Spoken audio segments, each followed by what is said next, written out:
You know, it's really hard to be a good son. It was my mom's 60th birthday recently. Had to help with a party. It was my wife's birthday. As you can imagine, that cut into my record buying. The same day it was both their birthdays? Pretty dang close together. Oh, okay. So, like, it was the same paycheck. So I was like, oh, I guess I shouldn't buy any records. I did order a record in the mail, but it's not coming for a while. So kind of counts. So anyway, so did you guys pick up anything recently? Stu and I both got a copy of. We'll find out about that later in the show. Actually, we won't ruin that surprise. I'm trying to think what else I got. I picked up a few records. Actually, like right after the last show, I was down at. Again, it was not at a record store. It was like a secondhand kind of consignment place. But had a few. And for a second, when I saw one of the booths. Like, I was like, holy cow, these are great records. And they were great records, but they were mostly in terrible shape. So he had that's almost worse. I'd rather flip through a lot of Herb Alpert and Lawrence Welk than find awesome records beat the hell. Yeah, he had like all the Jimi Hendrix albums. But there were a few in there that were really good that I picked up. So I got a couple of Frank Zappa records, nice. Zoot Allures, and what was the other one I got? It'll come to me in a second. And then one time's up. Yeah.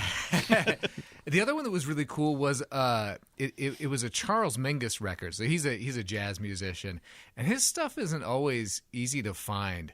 I have noticed that. And jazz and blues fans do not like to part with their records. No. But this one was interesting because he made an album that I'm familiar with. I have on CD called Tijuana Moods. And great album. Is it with Herb Alpert? How amazing that would have been. Goodness. Like, crossover. If only. But this one I saw was called Mexican Moods. Well, it turns out it's the same album, released under a slightly different title by the budget label Pickwick Records. Oh, I've got a few Pickwicks. So, yeah. So it's cool. I love that album, and it's cool to have it on vinyl. It's kind of a funny, version of it out there. But, yeah like I looked it up as I'm like Mexican Moods. It's got to be the same album, and it totally is. Yeah, because last I checked, Tijuana is in Mexico. Yeah. It sure Although is. From what I hear, it's its own planet. Is it basically the same album artwork? No. The album artwork is different. Otherwise, I would have just known right away. Yeah, but it's like jazz titles often. I'm like, is that like because there's no chorus. You don't look at the title and be like, yes, that's the song. You're like, I was like, I'm pretty sure it's it. So, but I looked it up after I left. And gotcha. So, but I was pretty stoked about that. So those were all in good shape. Awesome. Fun to listen to. Yeah. I did. I finally did receive my copy of Me Like Bees 10th anniversary edition of the Ides, which I've been looking forward to that coming for as long as I've known the band. What number did you get? I got number 3 out of 500. So I was like, when I saw the post, I literally was like, "Ooh, I'm ordering that." And I went on and ordered, and I was still only number 3. I'm sure their parents probably got the other ones or something. Possibly, yeah. Joe's Garage, Act 1. That was the other. Nice. That was the other one. I don't know a lot about him, but I know that album title. Okay, yeah. Because that's like one of the ones they always talk about. It's a great one. Yeah. So yeah, if there still may be a few copies of that Me Like Bees Ides, and I'll be taking a deeper dive on that in the future here. We got kind of stacked up for tonight.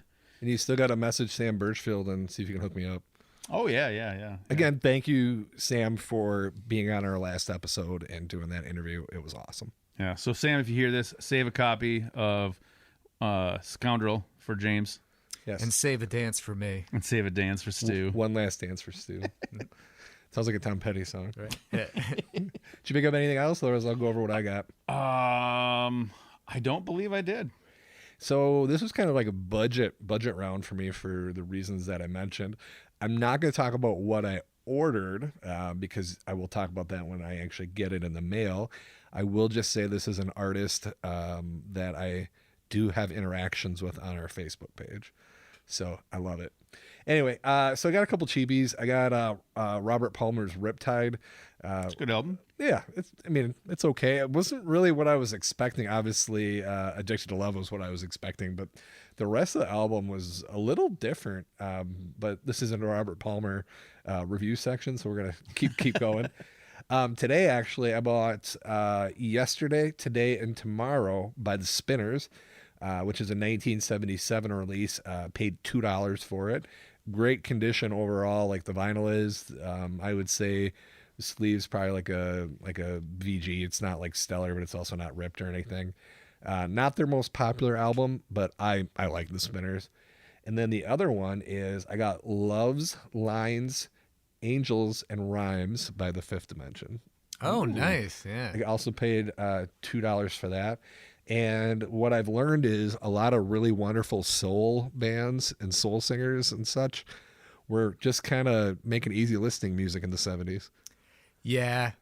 Yeah. Yeah. It's funny when like there's a band that you don't know super well, but you know they put out like there's something you really like, and then you find out there's this whole era of music that just is kind of yeah. It's like I don't hate it, but it's more like background music. I get burned with jazz musicians who like got into fusion, so I'll be like, oh yeah, like Stanley Turrentine, he plays on this one record I think is awesome, and then I bought like a solo album and like it's like does nothing for me. I'm like, oh, I'll never listen to this again. Guess I'm gonna That's always a bummer. put that on the shelf. Yeah. See you never. And then the last one, which I was over at our local Half Price Books, and I was flipping through, and actually for whatever reason they seem to have a whole bunch of indie bands, so much so that I struggled to put some of them back. This one I got was, it's Heliotropes Over There That Way, which I had to ask these guys before we started recording. I'm like, what kind of music would you say this is? And I think we kind of came to the conclusion that it was like 1950s with a definite 90s flair to it. Yeah. It sort of had that, like they definitely had some 50s influence and the folk picking on the guitar, but It's really melodic, I would say. Yeah, very melodic. Like kind of had a profound sadness about it almost. They didn't sound exactly like it, but it did make me think of Mazzy Star a little bit. Yeah. So that I paid $10 for. It's got a picture of what I would presume is somebody's grandfather on the cover, probably getting ready to go to World War II or some such thing. They sent old men to war back then, just all the grandfathers. Rounded them up. So, and then other than that, just actually been really busy lately and haven't been listening to as much music as I would like to say I have. Work's just been crazy. So, summertime will do that. There's always somebody's got a barbecue or this or an event or a party or a. Absolutely. Just run all the time. So. I've been listening to The Jam in my car recently. Do you know those guys? No, I do not. Okay. They're, 70s mostly. They were a sort of a punk band, very Who influenced. Okay. Yeah. Anyway, I don't know, they were good. I was getting a couple songs there stuck in my head. Do they do any theme songs for CSI shows? Not that I'm aware of.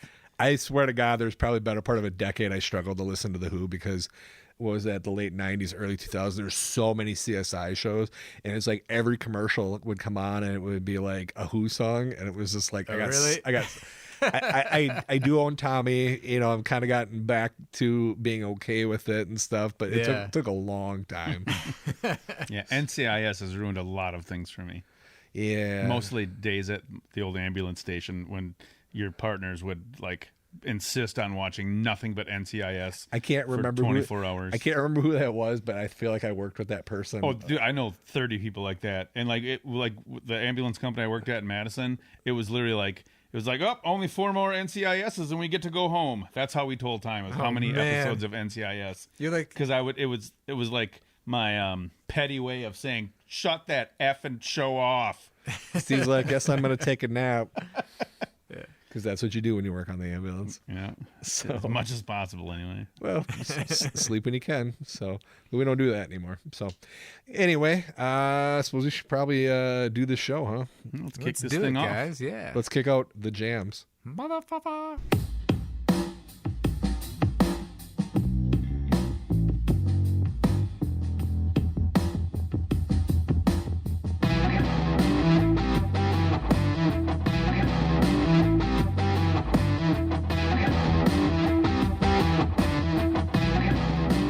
All right, what's up, everybody? It's me, of course, James Dorn, and with me I got Steve Bain and Stu McLean. And we're so happy to talk to you on the eve of Mile of Music. Yeah. Which, unfortunately, due to medical reasons, neither Stu or I will make it to. Oh, I'm going to be there. You're going to be there? He's not pussing out, James.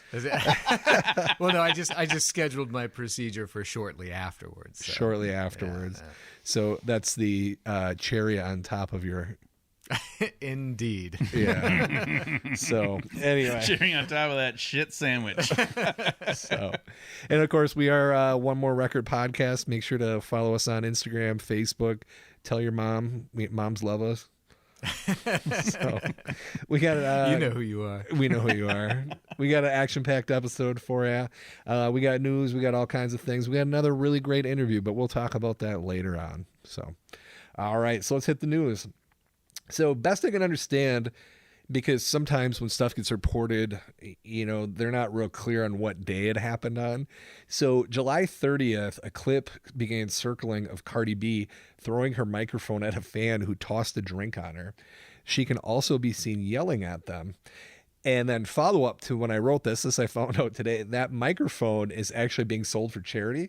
And last I saw it was going for a little over $30,000. I hope it's going to a domestic abuse charity. I don't know. I didn't get too far into it because I was in the car with my wife. Anger management, something like that. That would be pretty appropriate. But there's just been all kinds of stupid things like that going on. Like, I may be mispronouncing this. BB Rexa had a cell phone thrown at her. Kelsey Ballerini had a bracelet. Drake had a cell phone thrown at him. Harry Styles got hit in the eye with something. And from what I understand, it's not uncommon for people to throw Skittles at Harry Styles, so that's what I'm presuming it is. And it was a Skittle. And Lil Nas X got sex toys thrown at him. Wow, those could hurt. All those punk musicians got spit on for like 10 years. Yeah, cut up. Apparently, none of them liked it. Yeah. Well, I'm just gonna say this. Started it, but yeah. But I can see like you're throwing some hard object from the crowd at somebody.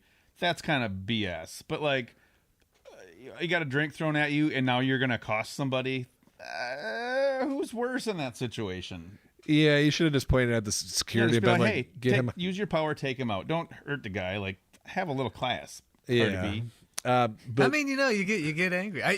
I'm remembering a few other instances like this. Like I remember, I think it was Sebastian Bach from Skid Row, like jumping into the audience and pounding on somebody I think it was. many years ago. And yeah, I think Scott Weiland from STP did that one time too. I think someone had a laser pointer, if I remember correctly. Yeah, but he was probably all coked up or something. So, you know, rest in peace, Scott. Yeah. I'm sorry. I'm actually absorbed thinking about like who else. Like I think Sid Vicious was known to like hit people with his bass occasionally. Well, probably because they're spitting on him. Yeah, because I mean, I'm not jerk. Yeah, I mean, I'm medical. If someone spits on me, I'm probably gonna hit you as well. Right. So, you know, what's funny about the Skittles? So way back, this is a personal story I'm going to share with you now. Stu's nickname is Skittles. Yeah, personal time with Stu. So back in I don't know, 95 or 94, 95, I went to go see the band They Might Be Giants on their John Henry tour. Nice. With some friends of mine, and did you knock on wood? I did not. But did you do the dumb things that you got to do? Touch the puppet head. I did do a dumb thing. That's what I'm about to talk about. Perfect. So like, I sometimes get these like ideas in my head. Like I'll run a little scenario, and I'll like it's like a little fantasy. I'll be like, oh, I'll do that, and it's gonna be awesome. And so like. We got up close to the stage during, I think it was Birdhouse in Your Soul. And you remember those Mentos commercials back in the day where you'd be like, someone would hold up and they'd be like, it's the Fresh Maker. And like, I do. Wasn't there like a noise for that? Like, ka-cha, something like that. Anyway, I had Mentos with me. And I was like, oh, I'm going to give one to John Linnell in the middle of the song. So like, we're right up in front of the stage. I think he's playing Birdhouse in Your Soul. Like we're right up there. And like, I thrust up my Mentos towards him and he looks down at me with like, what are you doing, kid? I'm playing a song here. Like, I was like, oh yeah, reality is nothing like what the shit that goes on in my head. And then he stopped. Really dumb. And then he stopped the show and he's like, "Hey, hold on, everybody." Yeah. I could really use a Mentos right now. That was roughly how it played in my adolescent mind. That's great. Yeah. So speaking of the '90s, my next story, our favorite new metal band, Korn. I don't know about you guys. You love some Korn, right? Yeah. I mean, they're a good band. I mean, I guess if I were forced to listen to new metal. Yeah, no, I'll be straight, and I hated new metal back in the day. It's still not my favorite thing in the world. I can listen to a little Limp Bizkit once in a while and not get, bother me, but Korn I never could get into. So I guess they're going to be partnering with Adidas for a sneakers collaboration. So they've been known to sport Adidas for years, and this collaboration is going to include 2 pairs of sneakers and 7 pieces of apparel. The Korn X Adidas Campus, I don't know how to say this, 00s or 2000s, is going to be $130. The Korn X Adidas Super Modified, which really from what I could tell, the Super Modified are high tops. Going to be $140. That's a major modification. Yeah, pretty much. Super mod. And then the band's logo will be on the tongue, come with a guitar pick keychain, and then on the insoles it says "Life is Peachy." Is that a reference to a I think it's got to be I think Peaches. Yeah.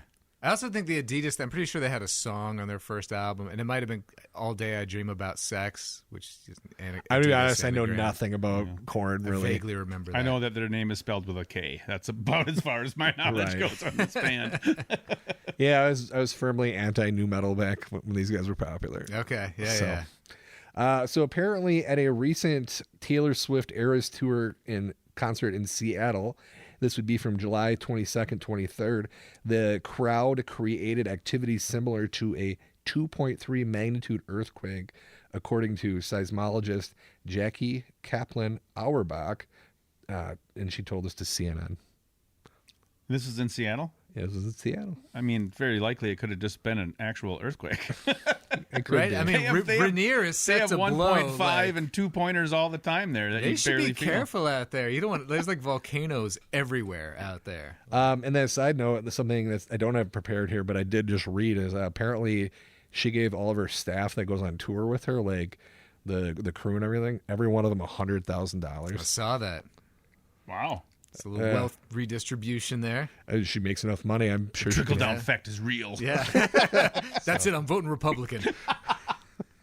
Holding you to that now. Trickled down all over me. All in your face. So unfortunately, we've had some deaths. Looks like we lost singer legend Tony Bennett, July 21st of 2023. Passed away in Manhattan, New York, in his home. This was an unconfirmed cause of death. However, he was diagnosed with Alzheimer's in 2016. Apparently, Lady Gaga has tossed around the idea of maybe doing a tribute to him. Yeah, well, they did a lot of little projects together, and they were really sounds like awesome together on They were stage. friends, I guess, like real legitimate friends. Didn't they even record an entire album together? I think I saw that. Okay, yeah, I don't want to misspeak on it, but I think so. It kind of popped into my head there. So, we also lost Randy Meisner, founding member of the Eagles, age 77, passed away on July 27th of this year. Co-wrote this and sang the song "Take It to the Limit." Supposedly his passing was related to COPD, and I think they're on their farewell tour, if memory serves me correct, the Eagles. So he's taking that literally. Seems so. Of course, our heart goes out to the family of all of these folks. Absolutely. And then the last one, kind of an infamous one in my mind. We lost Irish singer Sinead O'Connor, age 56. She passed away just the day before Randy Meisner on July 26th. Kind of being a closely guarded secret as to why she passed. It says is not being treated with suspicion, which in my mind, I don't know about you guys, that makes me think not concerned that she was murdered, but that doesn't necessarily rule out suicide. She's, could be. She, of course, had her breakthrough in 1990 with a cover of Prince's Nothing Compares to You, and that became a global hit. She actually got nominated for 4 Grammys in 91, I believe, related to that song, which she boycotted that ceremony and wrote an open letter to the Academy acknowledging the commercial side of art. So, I mean, props to her. She had a couple of other kind of infamous moments as well.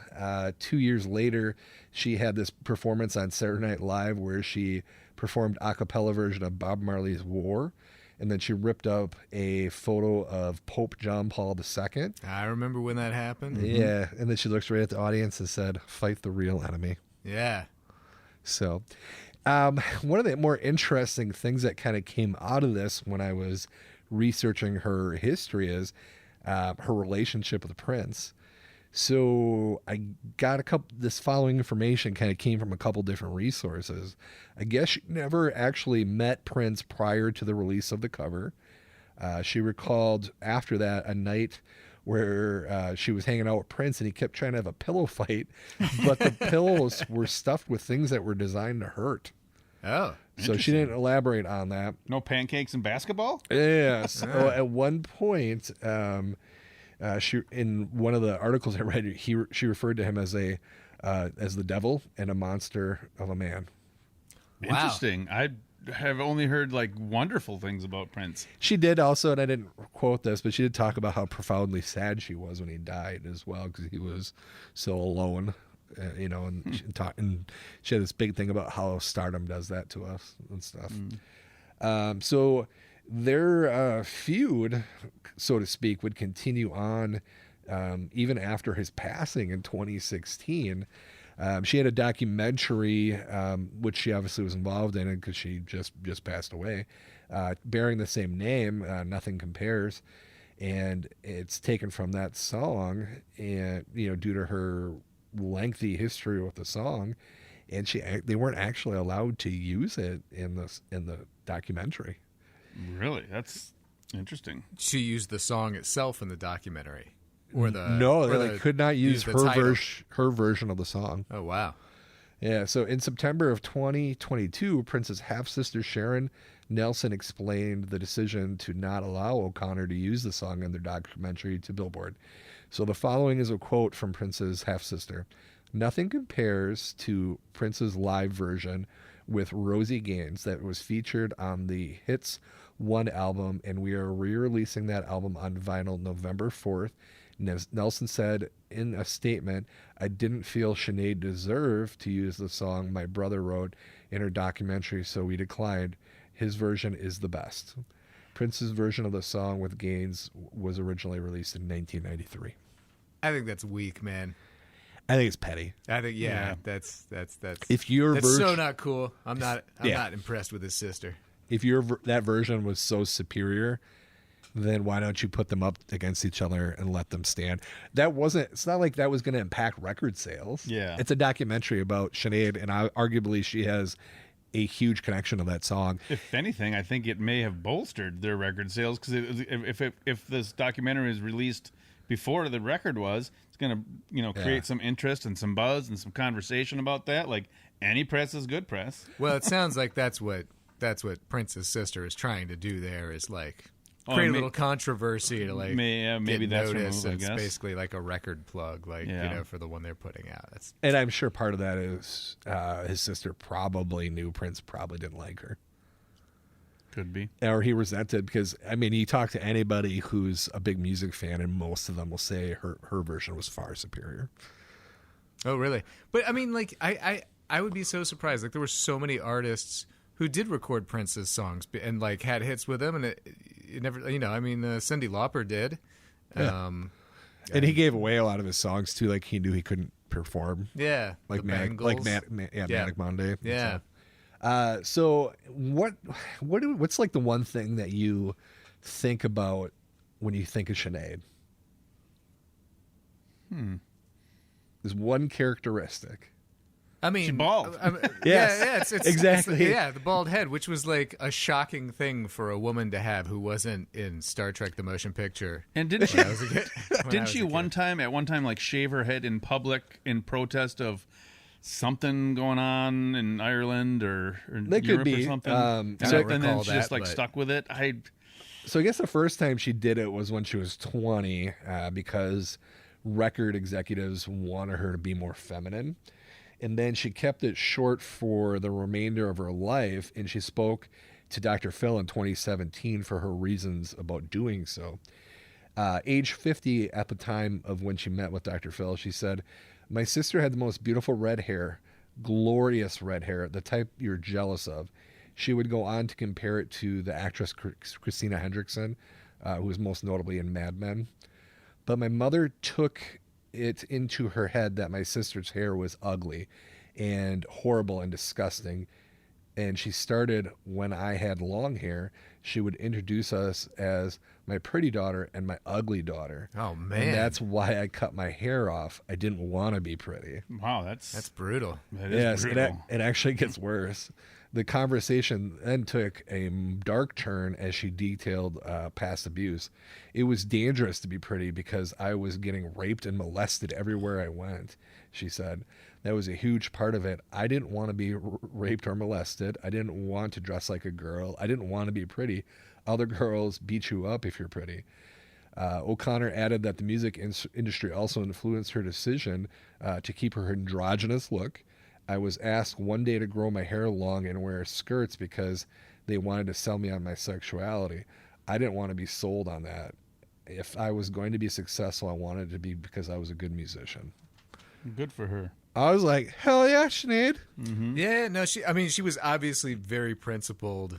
I mean, yeah, you know, of and course. not unwilling to take risks, you know, with her career and with public perception to stand up for the stuff that she thought was important. Oh, absolutely. I think she's, you know, an immensely talented musician. I think she's underappreciated. I think her last album, I want to say, is like 2017 or something like that. Well, I was reading an article. She was one song away from the last album she was like literally recording, and she had one song left to finish right when she died. Wow. Yeah, I did see that as well, and I'm sure we'll still see it. Oh yeah. Yeah, you know, it would have been nice for her to finish that one song, but I'm sure we'll get what she had done, and you know, I'm sure they can probably, you know, if she started the process of recording it, they can fill it out the rest of the way.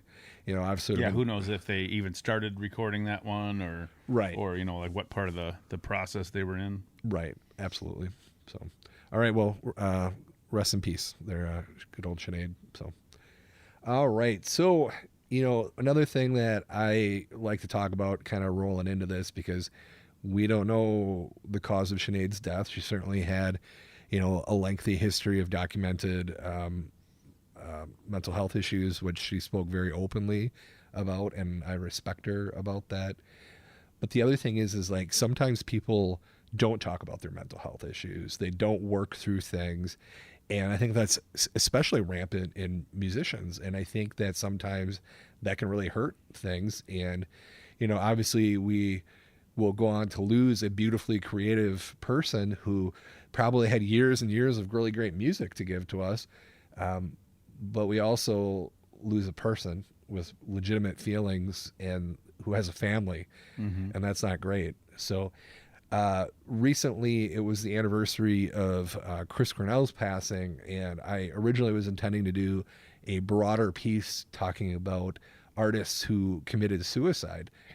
The first one that I sat down to do was actually Kurt Cobain of Nirvana, and I found out just my heart broke when I read up on him, because there was this person who had clear issues, who had chronic problems, and he was effectively on top of the world, and we couldn't help him. Like, let alone no one knew he needed help.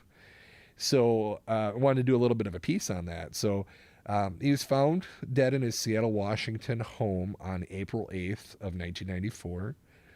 Forensic investigators would go on to determine that he had died 3 days prior to that, which was April 5th. The Seattle PD incident report stated that he was found with a shotgun across his body and had a visible head wound to the head. A suicide note was found nearby, and it was ruled a suicide. So obviously some things probably happened in his life before that. some things that kind of took him in kind of a, less than ideal direction. And that's some of the stuff I wanted to talk about. Now, at any point, you guys want to jump in, please, if you got a thought on something, please do. So the first thing, like the earliest thing in his life that I found was he actually had 2 uncles that killed themselves via guns. I think I've heard that. Yeah. Yeah, I didn't know that. Yeah. You think about that, like that's a huge, like because mental health, I feel like, I don't know about you guys, I feel like it can be transferred down family lines and stuff. Oh yeah, like I mean that. either by learned behavior, genetics, a little bit of both. Right. And then I mean just the areas in the Pacific Northwest is notorious for suicides.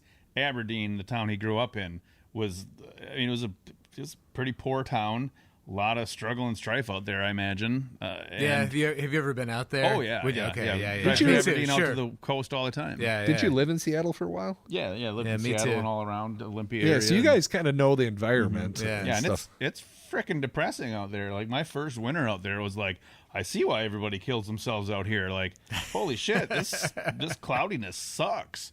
But you kind of I was there a couple of years. Like I always liken it to like I get growing frog in a moss hot on my plate? back, Oh. or like my duck feathers have come in. Now I can shed the rain a little bit more. Like every year, it just gets a little bit easier. It's kind of like dealing with the cold here in Wisconsin.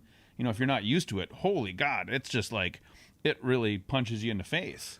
Yeah, I was born here in 1981. I'm still waiting for that moment.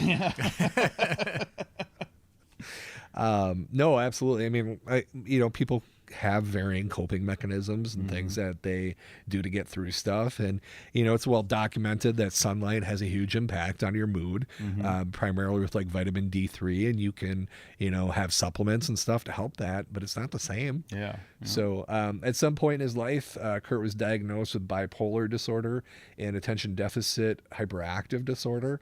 So, bipolar, I don't believe that's the correct term anymore. They change it every so often. So if you are a mental health expert out there and I'm using the wrong terms, I apologize.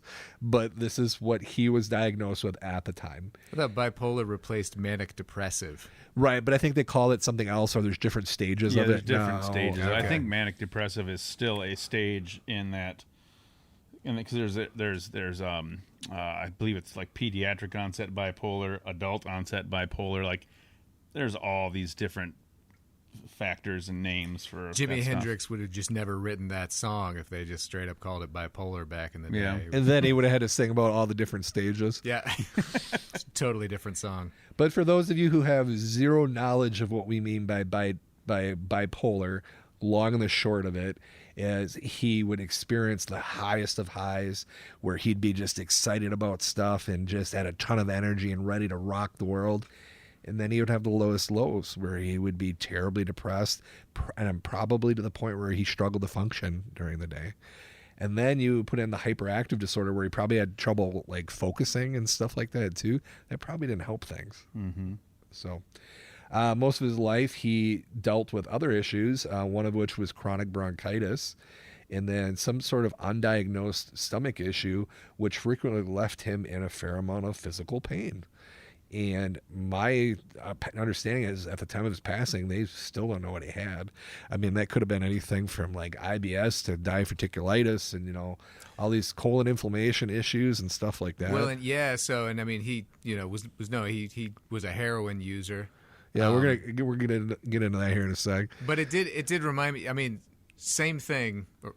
I believe is the jazz musician Charlie Parker, who died of a heroin overdose. But he had like serious stomach problems his entire life, and being a poor black child was basically prescribed, I think, opium of some variety, and just like got hooked from the time he was a kid. And this was probably a long time ago that you're talking about. Oh yeah. Because even in the 80s 20s, and 30s, 40s, yeah. Even in the 80s and 90s, it wasn't uncommon for you to fairly easily get prescribed like narcotics for just about anything. Yeah, and it was just like, here's a cough syrup. Here, have a little pull on this. Yeah.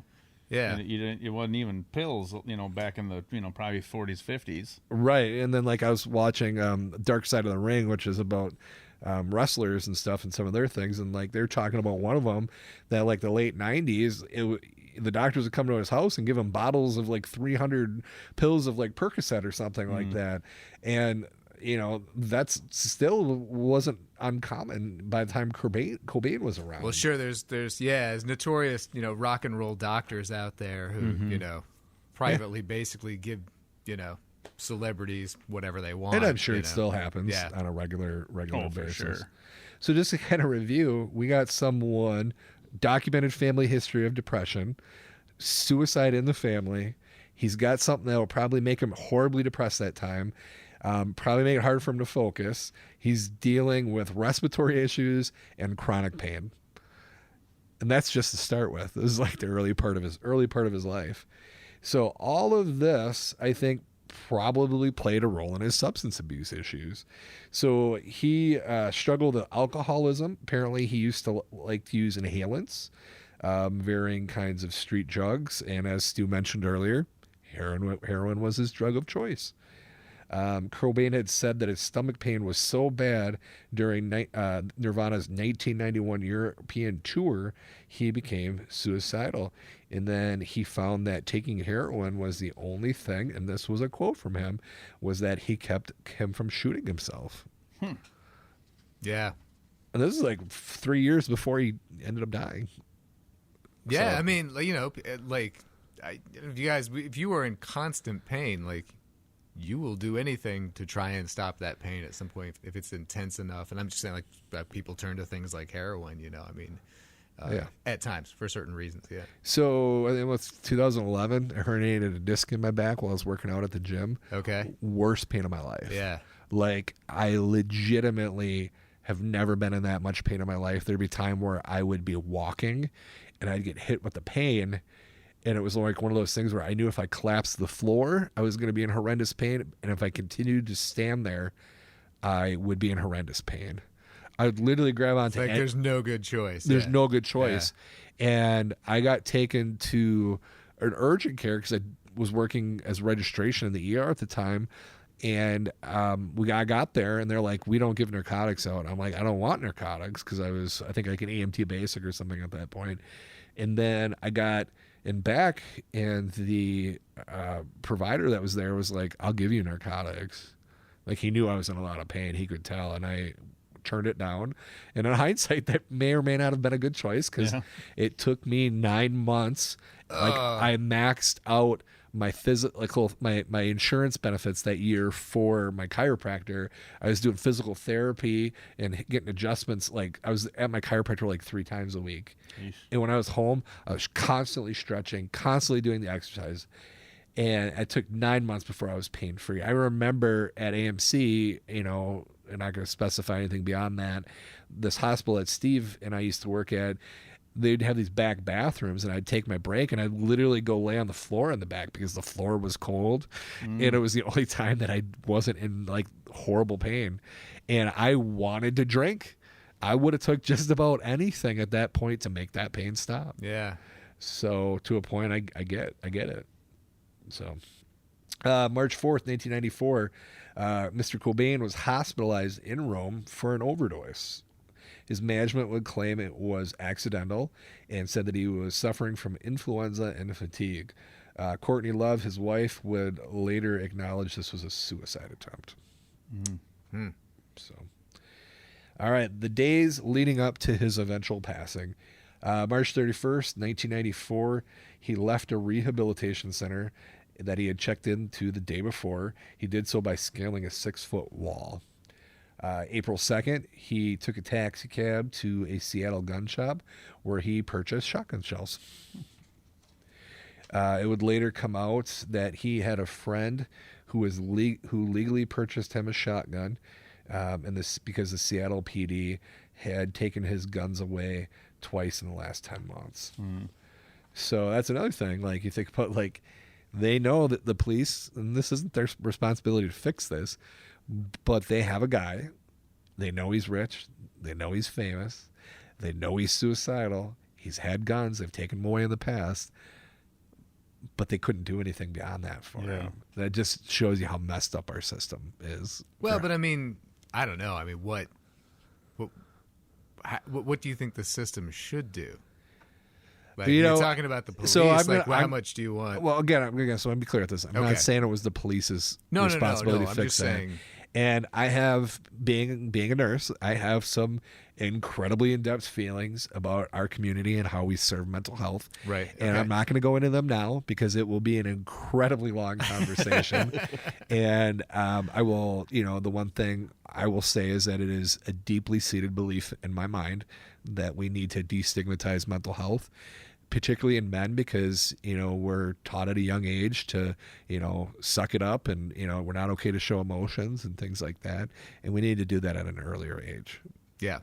So I mean, we got all these. I mean, it's not hard to see there's a recipe for disaster with him. Oh yeah. And then he throw in the pressure of touring and being famous, and Well, I mean, not just famous, but like they were the most famous, biggest band in the world at that time for years. And he had gone from like, I mean, tiny little town, like logging town, whatever. Never and, even like, really looking for that fame like that they got. I don't Nowheresville. believe. I don't think they expected what they got. Yeah. No, I No. don't. And like, there's nothing to prepare you for that. Like, if you go from like, Especially being that- a small town punk, and then like even we lived in Seattle, Olympia area, like to all of a sudden just MTV like, popular, everybody in the world, and you've got which doesn't mean kids anything out there. today, but certainly no. but back then MTV was still pretty popular, and yeah, I mean it was, not quite Being overnight, worshipped, but damn near. Yeah, like, you know? there's nothing to mentally prepare. I you was for not that. in Nirvana at that time. Like they were so popular. I was doing that thing where it was like, they're popular, I hate them. Yeah. That's what I'm talking about. Oh, absolutely. But like going back, like in my head, I remember like these guys were like, everyone thought they walked on water. Like they thought this was the most revolutionary thing that anyone's ever done. Yeah. That they could do no wrong. They were almost gods in music. And I remember when he died, and I am absolutely ashamed to admit this, mind you, I believe I was in high school at the time. I was almost happy about it. As fucked up as that is. Dude, wow, what confession time, because I wasn't happy about it, but I said almost. I don't want to. I did, like, I laughed at, because I was like, oh, just imagine like all of the black eyeliner that's gonna be running at school tomorrow. Yeah, I was an asshole It's a about callous thing, It but is. I don't know. Teenagers are often just like emotions. You're either being like way like heavy emotional, or you're just like completely callous about life. I was and callous. death. Hands But- I was callous but- beyond a shadow of a Yeah. doubt. So no, I feel like I was a jackass about it. Too. Yeah. But I liked Nirvana. I just I was didn't just happy worship 'em. to stop hearing about them constantly. yeah. So, So what about you? Were a good person, Steve. That's what we're about to hear. You. I really hadn't really gotten into him too much at that point. but you were kinda, still kind of a punk guy at this point. yeah, though. I just wasn't. I didn't watch MTV. Didn't listen to the radio. I went to local shows and listened to shit on 7-inch. Okay. I was You know, stuck in the like- 70s mentally. And like, yeah, I kind of knew who they were and had heard a couple of the songs because they were You literally couldn't unavoidable. escape it, yeah. And I think I had heard their album In Utero, which I loved. Okay. And Great album. That was kind of like, I was like, oh, those guys are pretty good. And it's like, oh, they're doing that, and I was like, not my thing. And so I just like kind of pushed them to the side of my mind, so to speak. And then like when I got during that April that when he killed himself, like I was literally on the road moving to Seattle. And so when I got to Seattle, like one of the first, I think actually, well, I didn't even move to Seattle. I moved like to this little town of Yelm outside of Olympia. It's kind of between Olympia and Tacoma, Washington, yeah. which are both south of Seattle on the 5 there. And like I believe my first trip to Seattle was to go to some like vigil for him. Yeah. And I can't remember because is he buried in Seattle or is he buried in Aberdeen? I can't remember. If I don't know. if we went to his grave or not. No, it was the first grave I saw was Hendrix. Was Hendrix, yeah.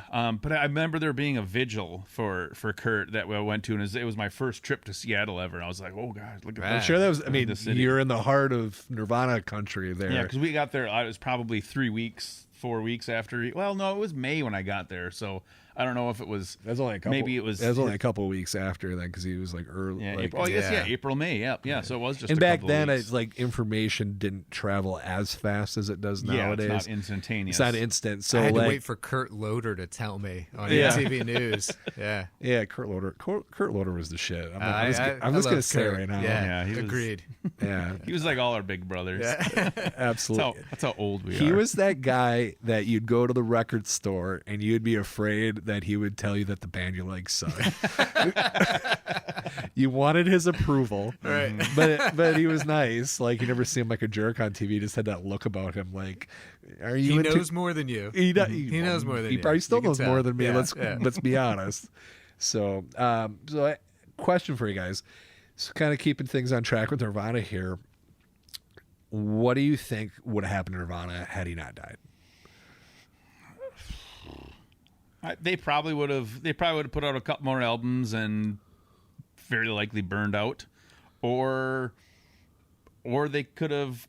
I don't know. I don't think that recipe that they had What's sustainable? was sustainable. Personally, maybe if they had like made some big changes, and kind of slowed things down a little bit, maybe they could have gotten to a point like that. I mean, Foo Fighters. Dave was starting that, I believe, while Kurt was still alive. I mean, that's that. My Is that impression correct? that I don't believe so. My impression that I got about Dave's relationship with Kurt at that time, like they were friends and everything was chill, but he was afraid to show Kurt stuff.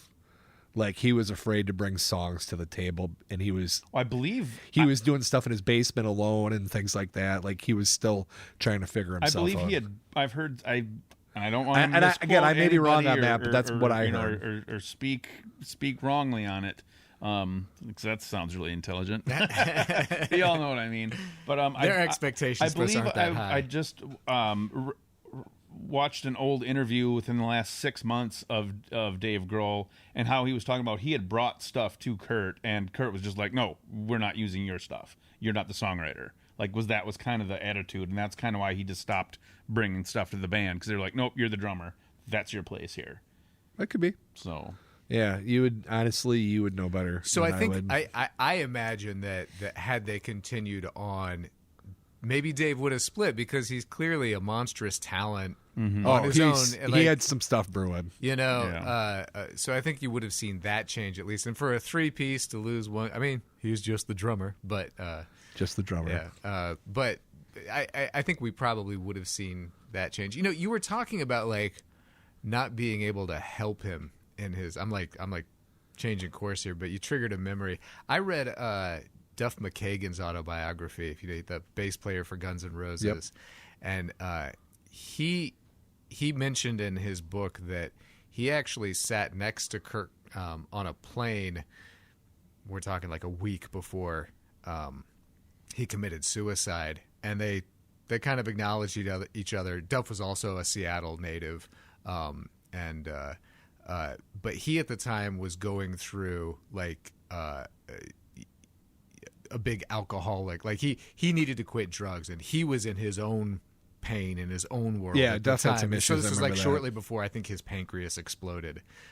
So he was like, but he's looking back. He's like, I'm so sad that like, I might have had an opportunity to like, reach out and identify if I hadn't been going through like my own shit. struggles at the time. Yeah.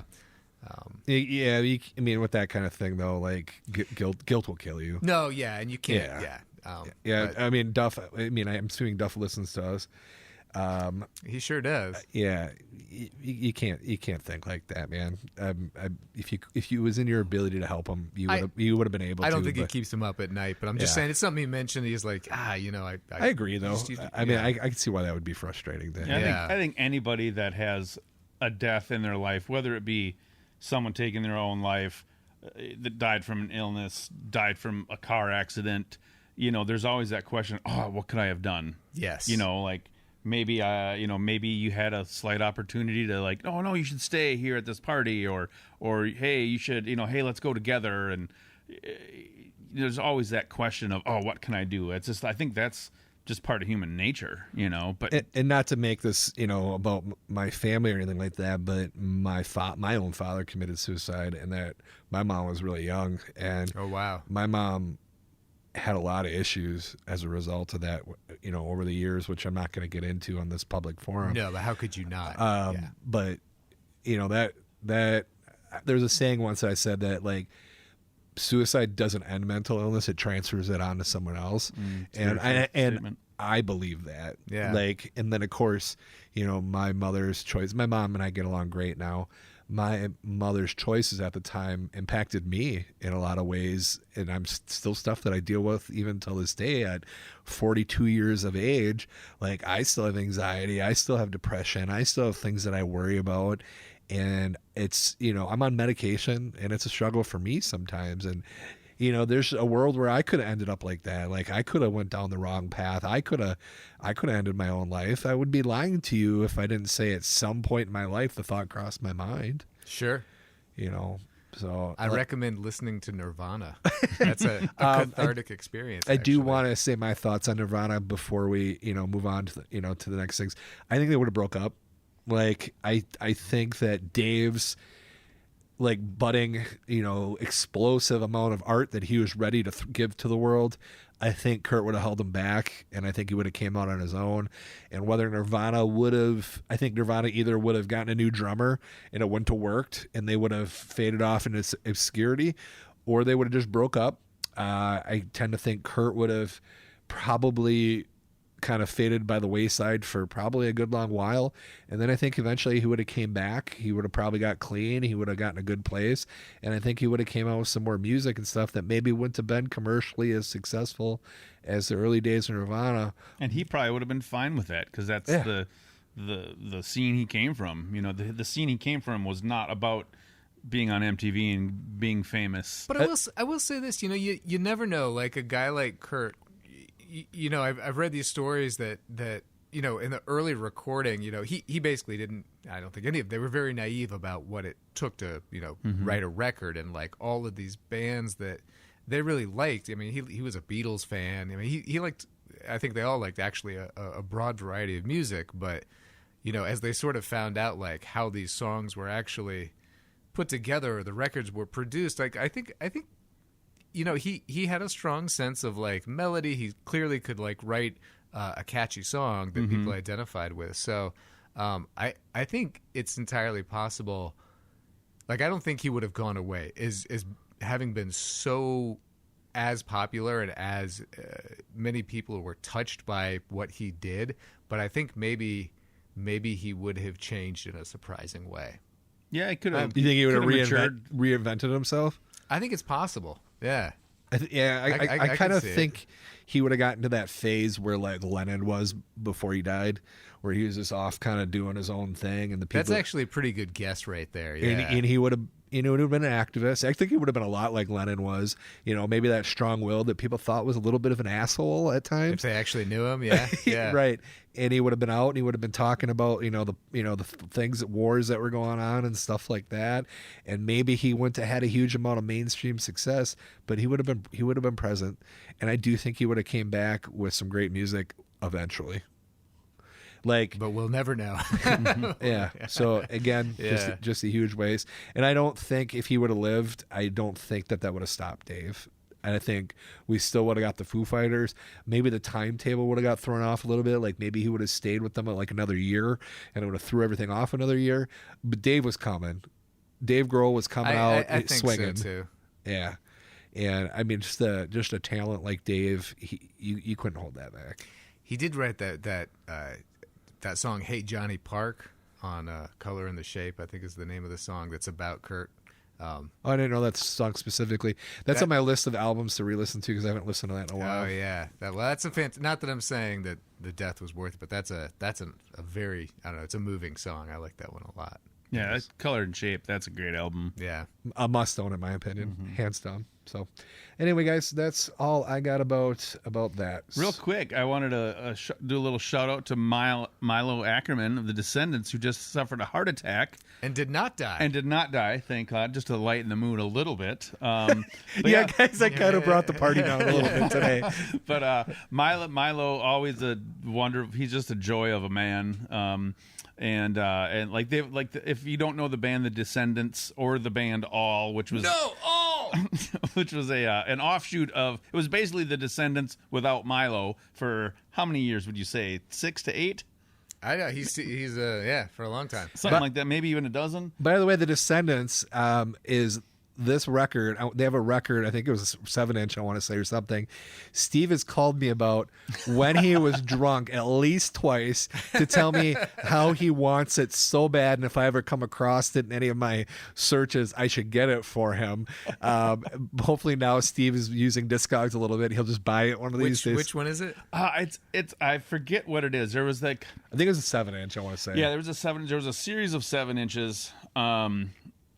And now I can't even remember which one it was. I'm sure if we sat down with Discogs, we could probably figure it out. But there was multiple pressings of it, and it was basically the same 7-inch. It was 4 songs, and there was different names of it, and like different colored editions. Okay. All had different names, and I cannot remember. I haven't had the drunken conversation with James about it in a bit.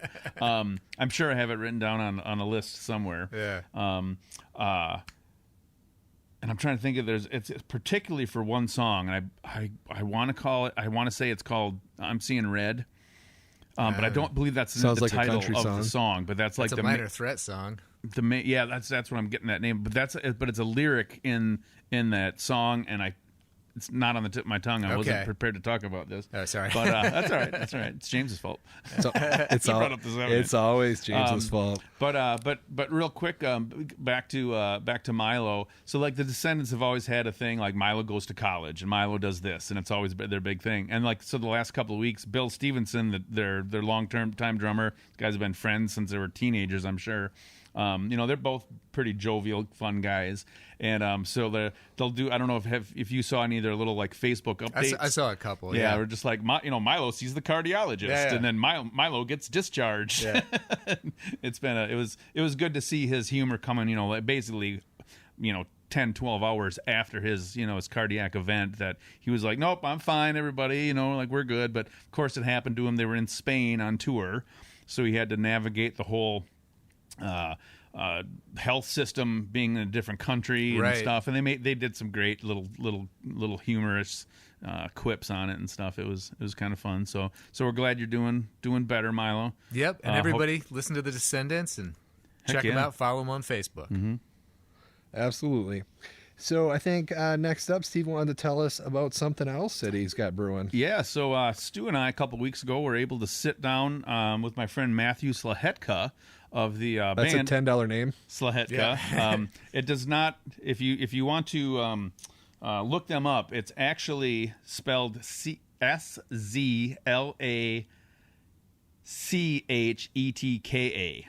but it's pronounced Szlachetka.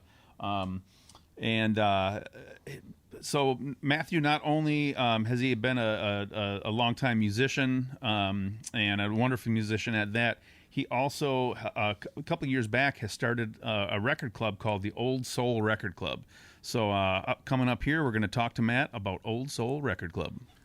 All right. Well, hey, everybody. We're here with Matthew Szlachetka. Yep. Is that how you pronounce it? I know Yep. it's a difficult spelling. Yeah. So Matthew is not only an awesome musician, but he also runs the Old Soul Record Club.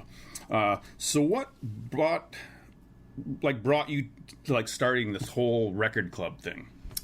Well, it really just came out of one, being obsessed with music my entire life, particularly records. I, grew up listening to records, and, I was a product of the, born in the late 70s, product of the 80s and 90s, So that time frame, I was buying a lot of tapes and CDs, like a lot of us were.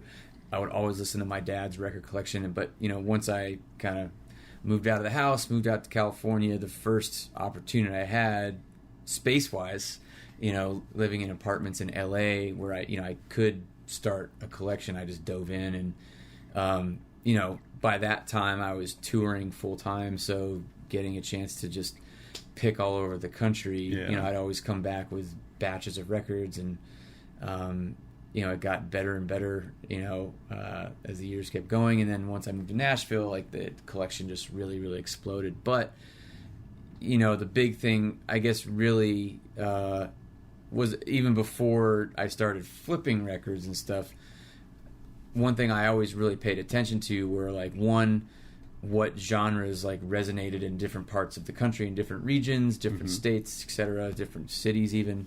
But I always just kind of had, like, a general blanketed knowledge or paid attention to, like, price points. And, like, wow, like, this record is priced at this in this market versus other markets, And so, kind of before COVID, I did kind of start flipping stuff a little bit, but it was usually if I was on the road and I came into, a batch of records that was grossly underpriced, or if, somewhere else, if I came in contact with somebody, like, getting rid of their collection or whatever, I would basically buy that, and I'd be like, well, this would pay for what I bought for my own collection, while I was on the road. And, same thing with stereo gear and stuff like that. And stereo gear is getting harder to find these days because I think kind of more people are hip to that now, like the golden age of stereos with, like, the beautiful silver face, fronts with, like, the, turquoise glow of the dial and stuff. But I've noticed on Marketplace, I see a lot of stuff, and it's labeled as vintage stereo, and it's like, it's really not a vintage. It's just your old stereo crap that you're trying to sell.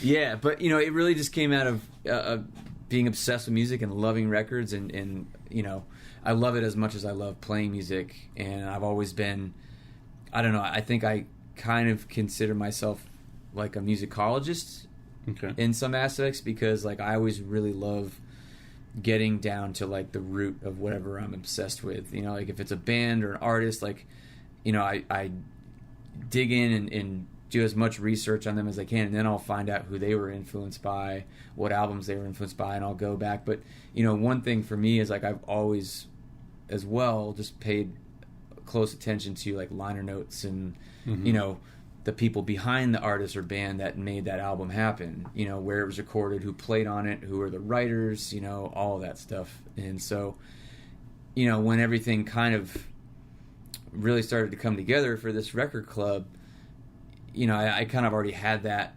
under my belt of just already kind of have been taking note of certain things between price points and albums. And I think, the last 2 years, the biggest area where I had a lot of growth, though, in terms of record knowledge, has been, like, for pressings and stuff. Like, I almost view, like, the last 2 years of going to, like, grad school for records, because before that I was hip to records, but I wasn't as hip to, like, different pressings and, like, pressing plants. Like, I'm at a point now where I can pretty much just look at 90% of records and, like, from the matrix number and the dead wax, tell you, like, what pressing plant that came from. Yeah, that takes a lot of knowledge to soak up and to, like, really solidify in there to be able to just pinpoint, what number codes and what are. But, I guess the major, like, kind of green light moment for me was the first time, during COVID, that my wife Sarah and I were able to go up to visit my folks in New England and see, extended family stuff, like quarantine for 2 weeks just to do it. And we drove up and we were hanging out at my parents' house in Vermont. And, I'm always scouring Marketplace and Craigslist and everything. That's who I am, I'm obsessed. And I, came into a collection, bought it. It was probably around, like, 400 to 500 records, and obviously probably 1/3 of that I was keeping for myself, and then 2/3 I was like, well, I can flip this, because I did it a little bit before COVID, took it back, priced it out, and then I pretty much sold it immediately. Oh wow. Not like a lumped in lot, like it was all individual. And then I was just like, all right, game on, like, this is it. Because at that time, like a lot of us, we all had the rug pulled out from under us. It doesn't matter what industry you did. For me, the pre-COVID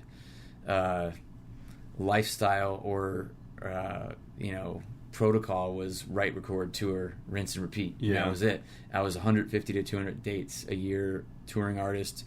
And, you know, I initially moved to Nashville to diversify what I do musically anyway.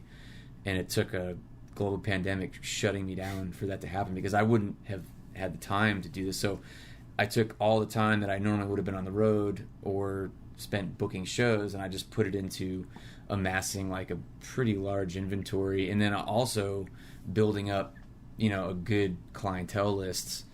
And, you know, kind of the early stages of it, I would just, you know, keep people on the list, and like when I got new arrivals, like as soon as I had everything cleaned and priced and you know, updated on my spreadsheets and stuff, like I hit them up, and that kept growing. And then actually, I have to give him total credit, but the person that actually gave me an idea for like the subscription service model was Jamie Kent. Oh, because he's always like been a brilliant outside of the box thinker. And he's like, man, because like when I told him kind of like the numbers I was doing with these, he's like, you got to be kidding me. I'm like, no, dude, like this is insane. Like, you know, it's amazing what happens when, you know, I actually can be home for because it was the first time in my life.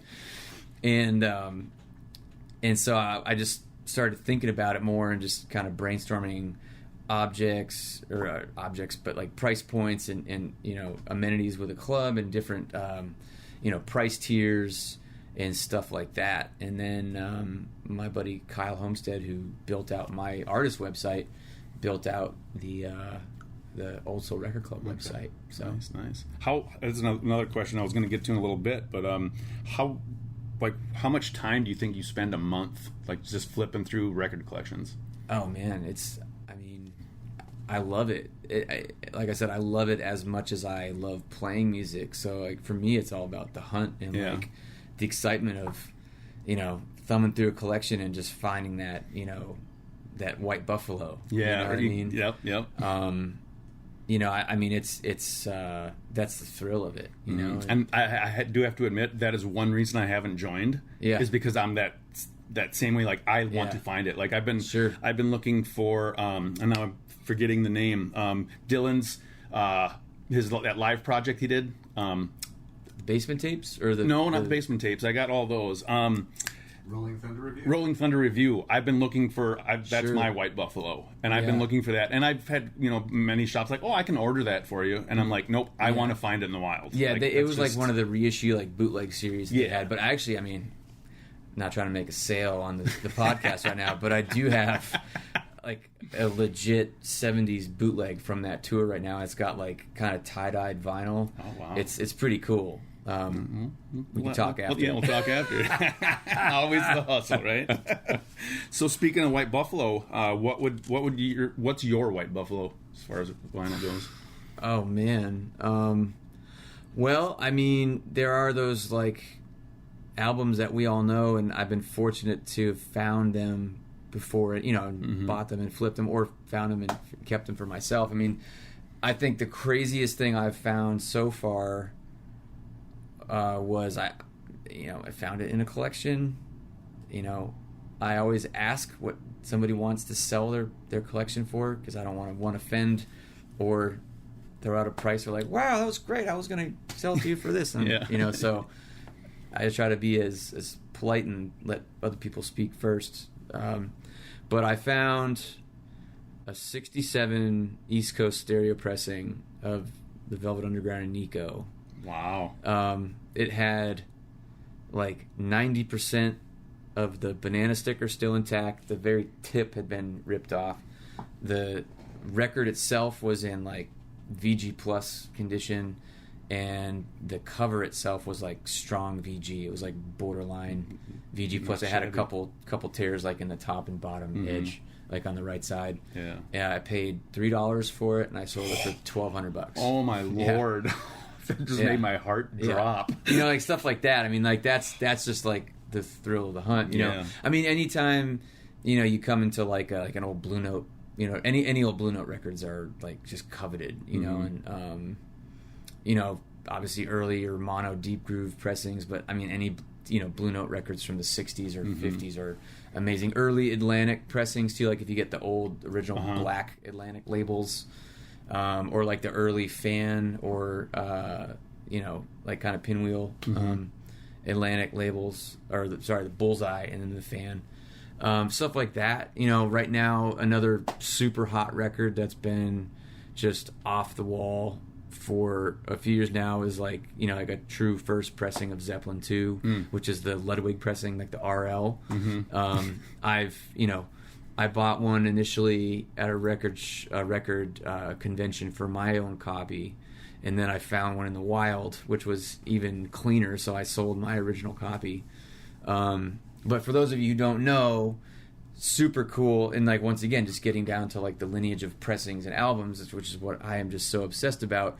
The true first pressing, the RL or the Hot Mix or the Ludwig pressing of Zeppelin 2, Robert Ludwig, Bob Ludwig, he was a staff engineer for Atlantic for years, and now he started Gateway Mastering up in Portland, where like everybody's gone, like Bruce Springsteen, like everybody, and just he's mastered so many of our favorite records, and so the first initial mastering job of Zeppelin 2 was okayed and went to the pressing plant, and they started printing off thousands of copies.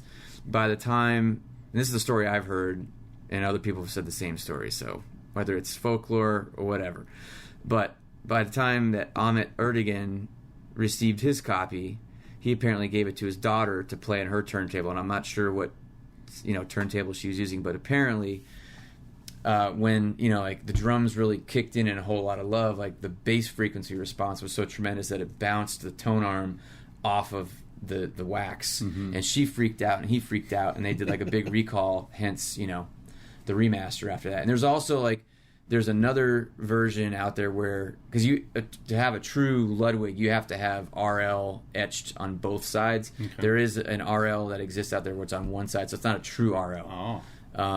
But just so if you're on the hunt, keep your eyes peeled for that. That's nice. But like that's an amazing record to find in the wilds. I mean, there's a lot of other cool stuff out there, but like obviously early pressings is possible. Like in terms of Columbia records, like the first wave of Columbia records were known as 6-eye pressings, where you had like the Columbia emblem, you had 3 on each side, and then after 61, it migrated to a 2-eye pressing where you just had one of the emblems on each side of the record label itself. And so like finding those are really cool. Like so for old Johnny Cash records, they originally would have been printed as 6-eye pressings, like 6-eye mono pressings. Like a lot of old jazz records, like Kinda Blue, or like anything of Miles Davis, or Charles Mingus, or like other people who were on the Columbia imprint. Gotcha. Yeah, it's just I would love nothing more to go record shopping with somebody with your knowledge, because I can go. I've never gotten that deep into like the pressings and that, and like my co-host James, who's not here, he's a lot more versed in that, and he really pays attention to the pressing companies and the the different qualities and plants and that and whatnot. And for me, it's never really been a huge thing. I do love like listening to the or reading the liner notes and finding out who's producing and where is it recorded and things like that. But that's kind of where it stops for me. Like for me, it's just I just want the music on vinyl, and I want it to sound decent. Yeah, and then I'm happy. Yeah, totally. So well, you're already winning by playing it on vinyl. Exactly, so right? It's a hard thing to lose at. So. Yeah. Has anyone in particular really inspired your love for vinyl, or was it just kind of a thing that just happened? I think probably one, just starting with my dad. I mean, I guess I've always been somebody that's been very fond of and really appreciated and respected just collections in general. Like I've always kind of been a collector, whether it was like toys growing up, and then like when I was I don't know, somewhere between 10 and 14, like I got into like miniatures and like painting miniatures and like doing the whole like Warhammer 40,000 stuff, and then baseball cards, comic books, now guitars, amps, the list just goes on. But before records, I mean, I had pretty extensive CD collection, and then I got into like bootlegs when I was in college, like tape trading for shows and stuff. So like got a huge bootleg tape collection of like tons of Black Crowes concerts and like Hendrix and like other stuff like that.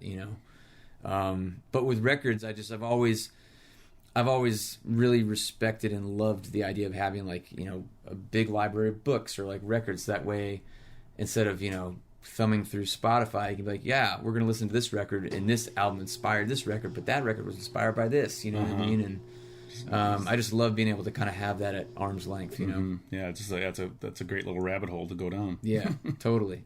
You know? Nice.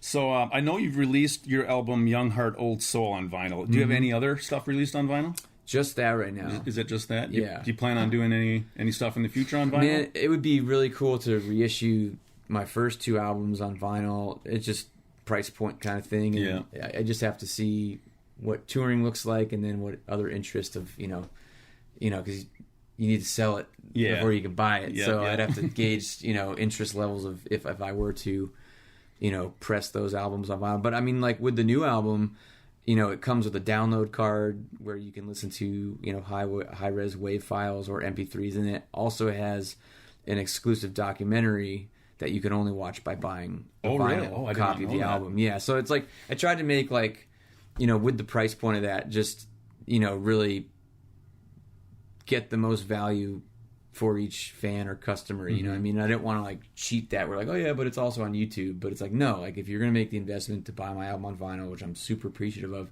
like I want you to have these other, you know, amenities that come with it. You know, and I'd really like you to see a little bit more of the inside of, you know, the insight, you know, of us recording the record, which was an amazing experience, you know.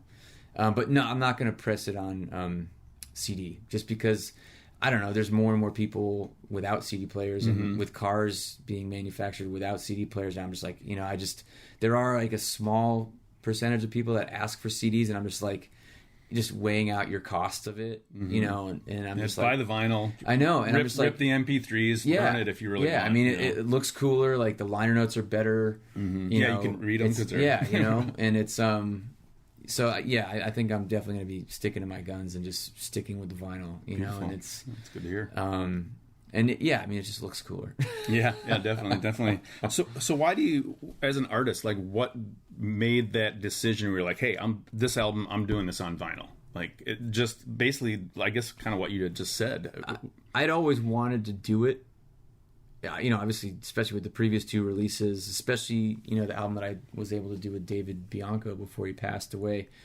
But I think by the time that Young Heart, Old Soul was in production and getting ready to be released, like I was already just so entrenched in vinyl, where between stuff in my online presence of, you know, really making a point to kind of show people like what I'm listening to right now, or like parts of my vinyl collection, I was like, if I don't press this album on vinyl, like I'm just, you know, I'd be like a fraud. You know what I mean? Yeah. So that was part of it as well.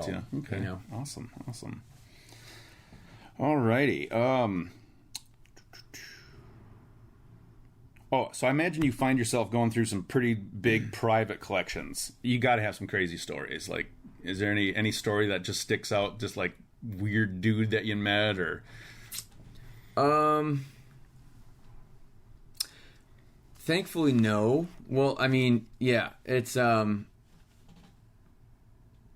mean, other than just like, I mean, literally feeling like I'm in, like, mining for records. Like, I mean, there's been times where I'm like climbing over like boxes and going down under tables and like, you know, I mean, literally. Like one of those pickers? Yeah, no, totally. I mean, there's been like storage units, like barns. I mean, I've been in barns that are just full of records. Yeah. I think craziest scenario though I've probably come in contact to where somebody that like, and I always consider myself a collector, not a hoarder, but somebody that out hoards me was there. I was buying a turntable from a guy down in like the Huntsville area, and it was like this was still like, you know, more during like lockdown, and so I, you know, and regardless, like when I'm looking for records or, you know, stereo equipment, like I pretty much have like a 3 to 5 hour, you know, circle around Nashville, like where I look, you know, and obviously it's easier when I'm on tour because I can just, you know, stop easier that way. But when everything was still locked down, like that was my protocol, you know, and so I had done this run down to like Mobile and like Gulf Coast of Florida and stuff, and I was on my way back, and it was the last stop that I made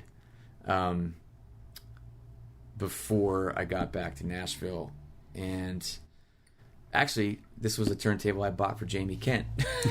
So his turntable came from this guy where, it was nighttime by the time I got there, and he was garage doors up, and I could see he was standing out there, and I walked up, and literally, I'm not kidding you, like it was like floor to ceiling of records, and some of them were stacked horizontally, which is a no-no. Mm-hmm. Some of them were stacked vertically. And he had basically made like corridors in his garage through all the records to get to like different stations of stereo gear. And I remember just kind of like peeking at some of the spines, and like, there were like a bunch of like Impulse jazz records, and I was like, Jesus. I was like, and I was like, hey, if you're into selling any of your records, like I'd love to talk to you about taking some off your hands. He's like, nope, they're not for sale. Just like that, huh? And without hesitation. And it's funny because I remember I hit him up again because I was looking for some speakers for another client, and I was just like, hey, not sure if you still have those records, but if you are, like, I'd love to come thumb through some and take some off your hands. He's like, nope, they're not for sale. And so in Huntsville there exists a garage of thousands and thousands of records that, at least right now, will not be being sold anytime soon. That's great. So back to your music. What's on the horizon for you? Still in the tour cycle for Young Heart Old Soul. Not sure when this is going to air, but I've got 2 more shows with Sarah for this little Midwest run. Then we get home for 2 weeks. I've got a bunch of record clients I have to meet with, and then I'm producing a project as well. Got some other session work and a couple gigs in town. And then we hit the road to California for 3 weeks for duo shows out there. And then we get back from that. And we're trying to be home more so in the fall just because we're in the middle of closing on a house. So we don't really want to settle on the house. And, there have to be some renovations that we need to take care of. But there will be some dates, but we're trying to like really kind of thin those out by the end of the year just so we can kind of land. This year's been really crazy with lots of traveling, lots of touring, and then in between, like, I've been really fortunate to have produced like a handful of different projects this year, done considerable amount more of session work. Other fun thing is I've got a really fun side project band called Greasy Chicken Review that I was able to revive with my buddy Jules Belmont. He's currently right now playing guitar and is the MD for Kendall Marvel. Okay. And so about 5 years ago we started this thing, and it's just, we only play deep cuts or B-sides. Oh, gotcha. And it's just like a rotating cast of just badass studio players and like touring players. And it's we always have special guest singers, so it's just like we all get together just for the love of, like, feel like we're in a garage band again. Awesome. Like, it's just everybody's all together for the love of music. And like I said, just we always have a rotating cast of players, which keeps it fresh and super fun. So we're kind of like getting that more off its feet again, and getting the interest around that, so that way we can kind of keep up in the ante with it, but that's been a lot of fun, and just like another great excuse to play a fun in town gig. But other than that, I really, with being home this fall, like, I really want to spend more time to marketing and put more effort into growing the record club as well. We've got about around 20 members right now, and I love that, people put their trust in me to be their tastemaker every month. There's like I was saying before, just so the listener knows, like, when you join Old Soul Record Club, there's about 5 different price points. They all can cater to whatever you need. Once you join, you get a welcome email that has a survey. That's super important for me because that lets me know what you want or what you don't want. And then if you also have a list, you have to submit that, so that way I don't send you duplicates. Yeah. And then based off that information, I just send mystery boxes every month that are personally curated to each member. Yeah, I'm gonna have to hit you up for some stuff. I know I do see too that one of those I guess packages that you offer is just kind of name your price, and you just kind of work with totally. that. So it's it's a really, really neat thing. When I first saw this a couple years back, I was just like, wow, that's such a great idea. Like, it just because especially, like you say, being a traveling musician, like you can go around and you can find stuff that's just kind of been lost in the shuffle, so to speak. Right. Where as being in one area, you kind of Yeah. go through the gambit, and that's kind of what's in our area. Unless people move it in. Totally. And like I was saying before, I get as much joy of like helping turn somebody onto like a record or an artist or a band that they weren't hip to before as I am playing music, and especially like I kind of break down some of the types of records that I send out as like kind of like more deep cut essential records, and then like your banger records. Like your banger records are like a Zeppelin 2, like a Sgt. Pepper's, like a Are You Experienced, or like Kinda Blue or something like that. The deeper cut records would be like something like the Pete Townsend Ronnie Lane album. Okay. Like a Rick Danko solo record. Moby Grape. Some other jazz artists like Yusef Lateef or people like that some people might not be hip to because they're used to like the Miles Davis or John Coltrane's so yeah, I love it all, and just being able to stay connected through a mutual love of records is what I really enjoy. And I try to really drive home and stress that like it's all about like sharing your collections and what you get. So it's like I try to put it out there for each member just to like post and tag as much as they can once they get their mystery boxes, and just kind of keep that engagement going for all the members. So. Yeah, that's great. I mean, that's kind of what we try to do with this podcast. We're not looking to make $1 million. It'd be nice if we did. If anybody wants to pick us up, here's your chance. Yeah. but yeah, we just love getting together and talking about records. Totally. And we figured, why not record it and share it with other people, and just some of the people we've met, and some conversations we've had. It's just a great thing. It's an all inclusive club. It's great. Yeah, man. It's great, and like I mean, selfishly, it just keeps me always connected to people and records more. So. Yeah, well, it's nice when you can find something that pays for your hobby. Yeah, totally. So awesome. Well, hey, man. Well, thanks for taking some time to sit down with us and chat vinyl and collecting. Anything else you want to tell the viewers? I mean, yeah, you can just check us out at oldsoulrecordclub.com. It's the same thing with the socials. I post pretty frequently between new arrivals videos. I've got a bunch of different types of breakdowns of, when I'm getting, packages ready, or, kind of other breakdowns of each price tier so that we kind of know what you're getting. And it's just, like I said, would love to, have you on board as a member. And by the end of the year, I'll have it, grown exponentially, and yeah, it's just a lot of fun, and I just feel super fortunate to be able to do this right now, if you haven't heard the Young Heart Old Soul record, would be super appreciative if you do. SlahetkaMusic.com.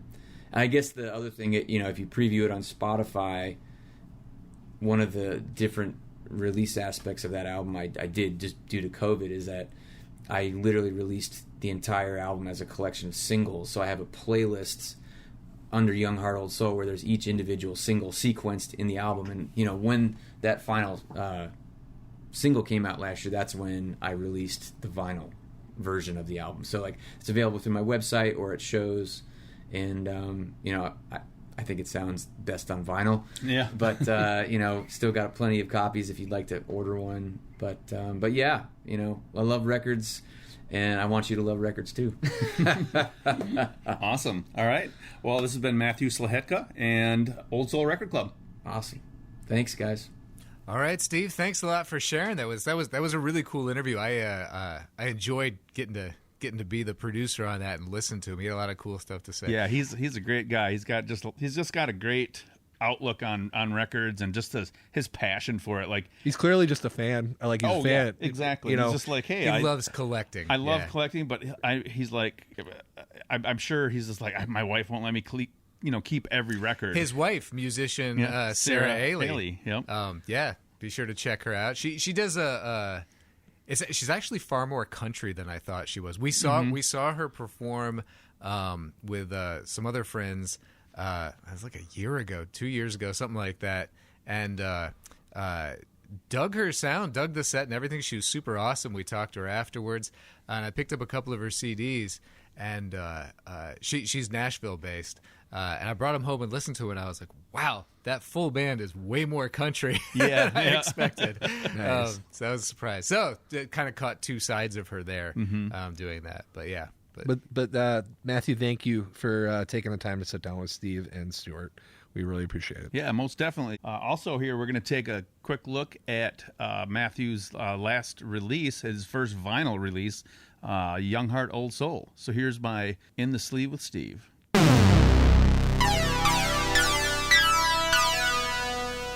Hey everybody, this week we're going to be talking about Szlachetka's Young Heart, Old Soul. Released in 2020, this album for me is reminiscent of so many of the big touring bands of the 70s. Hints of Petty, the Allman Brothers, Eagles, and even Fleetwood Mac come to mind.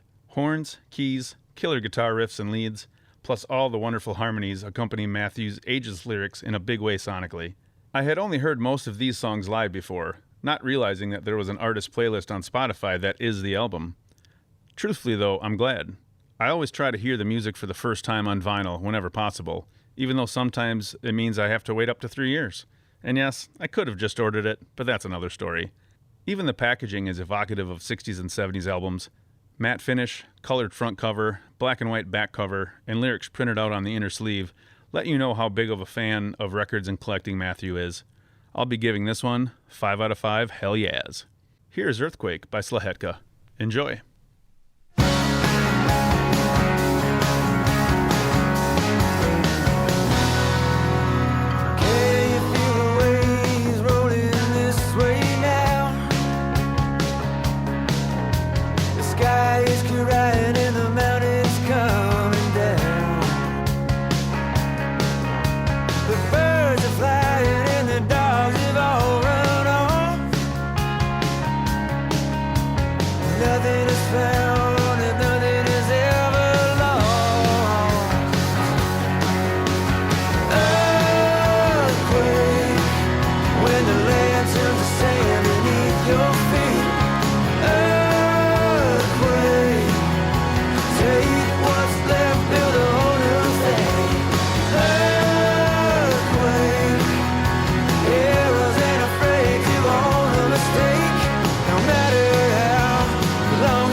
That's a good song. That's a good tune. I like that. Yeah, it's a good one. I think it sums up the album pretty dang good. All right, and for those of you out there who are looking for new music to check out, we got a big thing happening here in Appleton. Steve, why don't you tell us about it? It is Mile of Music Week. Mile of Music. Today is the official Mile of Music Eve. They're actually, it's kind of the unofficial start of Mile. They do have the Mile of Music Presents does their weekly Wednesday at the Courtyard show. It's a free show that they put on all summer during the summer. Well, for our fans out there in Helsinki and Niger, why don't you tell them what Mile of Music is? So Mile of Music is our local to Appleton, Wisconsin music festival. It's 10th year of the Mile this year. 10 glorious years. 10 glorious years. It's just a local community-based festival. It's a free festival. It really is just about the music with this. Yep, completely. Ticketmaster's not going to be gouging you at this one. No, because it doesn't cost anything. There's no tickets. No tickets. Like you just no go tickets, up no and wristbands. down, Yeah, bar to bar, venue to venue, checking out act after act. Was it usually hour-long shows? 45-minute sets. 45-minute sets. Wide variety. We got punk bands. We got country bands. We got pop bands. A lot of Americana. There's been a couple of rap artists here the last couple of years. Like, it's getting a lot more diverse than it would when it started. Yeah, definitely. It started out as more of an Americana kind of based fest, and it's just kind of grown from there as the popularity has grown and they've really reached out. You know, there's a pretty strong pipeline between here and Nashville. Mm-hmm. I was going to say when I was in Nashville, they knew about Mile of Music. Yeah. And, a lot of that. A lot of Mile comes through Nashville. A lot of Cincinnati acts I've noticed too. Yeah, we got. I know there is one artist coming from Sweden this year, and there's another artist I have heard bits and pieces of. I'm not sure where they're coming from, but they are, as of this festival to date, they will be the artist that has traveled the farthest to Mile yet. So who knows where they might? I believe they might be from Australia. I've heard some conjecture on that. All right. But we'll see. Mile does have an app as well where you can preview a lot of these bands. Listen to little even snippets if of it. you just want to go on to your app store and look up Mile of Music. There's a great app, and it'll have little descriptions of each of the band. I believe it'll help you make a schedule too if you are coming. Yep, if you're that's coming, the way to do it. Yep. Yeah. Oh, you have to use the schedule part of the app. But I believe there are 200 bands and I believe 800 performances by those 200 bands. So the bands play multiple times. Some of the bigger returning bands typically will play 2 sets. Some of them are just with their schedules they can only play 1. But some of the newer upcoming bands, they'll play up to 6, if not 8 sets in the 4-day festival. Yeah, and so it's a really good chance. Like if you find this new band and you really just got to see them again, it's kind of cool because you can. If you catch them in the morning or early afternoon, you can typically catch them again that evening, and then the next morning, and then again that evening. It's a kind of a unique deal. And they'll play different size venues, which is cool because it does affect the kind of set that they play. If they're like kind of at a small beer garden, and then they're like bam at like a much bigger stage, indoor, outdoor. Yeah, there's a dedicated Mile of Music bus that artists will get on, and sometimes they'll take a big band and they'll put like the guitarist, a bassist, and a drummer on the bus, and they'll play a set just driving around Appleton, people getting on and off the bus, and they'll do little things like that, and then that night you'll see them at the big venue, Jones Park, which is I don't even know how many heads it's got. It's got to hold a couple 3,000 people. Real quick, off the top of your head, we got to wrap this up. But who are some of the bands you're looking forward to checking out, dude? Top 3. Top 3? Oh, goodness. My good buddies, Me Like Bees. I got to give them the shout out. They haven't been to Mile in a couple years. They're playing 2 sets. This new band, it's called The Thing. I saw them, yeah. Zane, the lead singer of 87 Nights, which was a hit the last couple of miles. I'm not sure. I know they're not coming back. Not even really sure if they're still a band. There's been no announcement either way. But anyway, Zane's new project, The Thing, is coming. I'm really looking forward to them.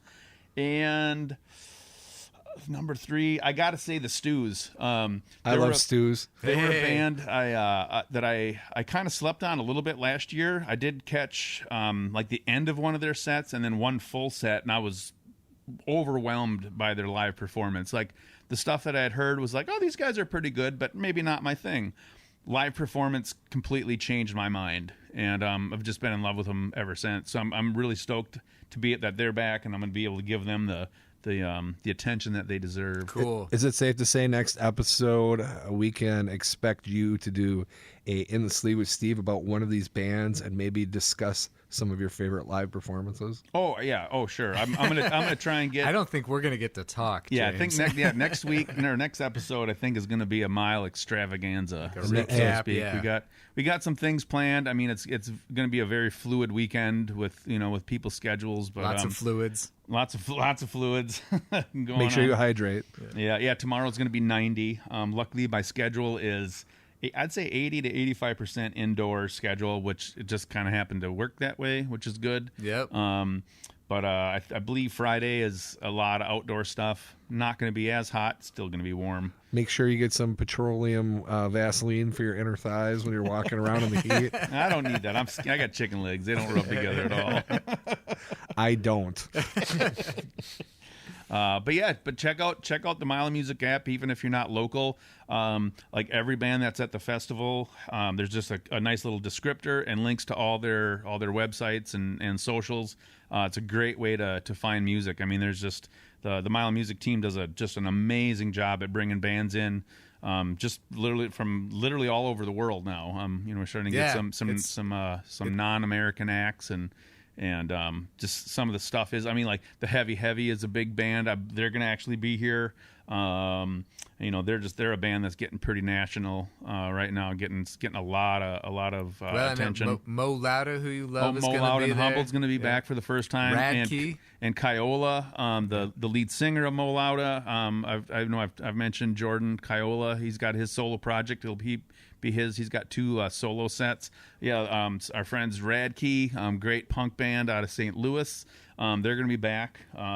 Just saw them a month or 2 ago. They It was were pretty in town. recent. Yeah. Wisconsin loves some Radke. But We they're did. going to be back again. Vagabonds out of I believe they're based out of Nashville now, but I think they're from the Carolinas. From one of them southern bands, but they're a great southern rock band. All right, folks, you're just gonna have to check out the app here. Steve's just We're gonna keep have going. to cut We're gonna Steve wrap off. this up and check out the Mile of Music app. All of these bands, you're gonna hear about a bunch of them next episode for sure. Support your local indie bands. Hell yeah! Go to your own damn music festival if you can't make this one. Buy their merch. Help them get to the next show. Buy some vinyl. Buy some vinyl. All right. Because there's always one more record.